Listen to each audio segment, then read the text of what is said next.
3 సంవత్సరాల నుండి మోకాళ్ల నొప్పులు మరియు అలర్జీ సమస్యతో బాధపడుతున్నవారు 3 నెలల చికిత్స తర్వాత. నా పేరు రమాదేవి గారు. నేను బోరబండ నుంచి వచ్చిన. మేము ఉండేది రామారావు నగర్. బాగా మోకాల నొప్పులు, ఆయాసము, దురద బాగుండేది. అసలు నిద్ర కూడా పట్టేది కాదు. అందుకని మేడం దగ్గర చూయించుకుంటే 3 నెలలు ట్యాబ్లెట్లు అవి ఇచ్చిండ్రు. అవి మందులతో తగ్గిపోయింది. బాగా నిద్రపోతున్నాను. ఇప్పుడు దురద తగ్గింది. మళ్ళీ వాపులు ఇవన్నీ తగ్గినాయి. బాగా కూర్చోగలుగుతున్నా, లేవగలుగుతున్నా. చాలా బాగుంది ఇప్పుడు. ఈ హాస్పిటల్కు మేడంకు ధన్యవాదాలు. ఇంతకుముందు కూర్చోలేకపోయేదాన్ని, లేవలేకపోయేదాన్ని. ఇప్పుడు కూర్చుంటున్నాను, లేస్తున్నాను. కింద కూర్చుంటున్నాను, లేస్తున్నాను.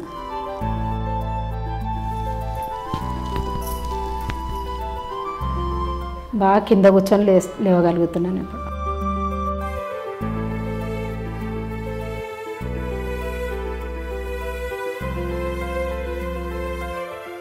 RJR Herbal Hospitals,